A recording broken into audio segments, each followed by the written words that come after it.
Hi అండి. ఈరోజు chicken fry చేశానండి. ఎందుకంటే ర్యాకీ అని చెప్పేసి పిల్లలకి స్పెషల్గా ఉంటుందని చెప్పి చికెన్ ఫ్రై చేశానండి. చికెన్ని బాగా ఫ్రై చేసుకున్నానండి. తర్వాత సాల్ట్ వేసుకున్నానండి, కొంచెం పసుపు వేసుకున్నానండి, తర్వాత ఏమో కారం వేసుకున్నానండి. ఆ రెండు బాగా మిక్స్ అయిన తర్వాత కొంచెం కొత్తిమీర జల్లుకున్నానండి. ఎందుకంటే ఎక్కువ చికెన్ మసాలా వేయడం లేదండి, ఎందుకంటే ఎక్కువ చికెన్ మసాలా వాడకూడదు కాబట్టి నేను అలాగే ఇంట్లో ఉన్న వాటితోనే వేసుకొని చికెన్ ఫ్రై చేశానండి. చాలా టేస్టీగా ఉంటుందండి చికెన్ ఫ్రై. మా ఛానల్ సబ్స్క్రైబ్ చేసుకోండి ప్లీజ్ అండి. లైక్ చేయండి, షేర్ చేయండి.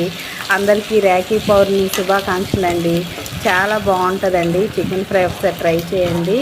ఎందుకంటే మా ఛానల్ని తప్పకుండా చూస్తారని చెప్పి మమ్మల్ని ఆదరిస్తారని చెప్పి కోరుకుంటున్నామండి. ప్లీజ్ అండి మా ఛానల్ సబ్స్క్రైబ్ చేసుకోండి ప్లీజ్ అండి.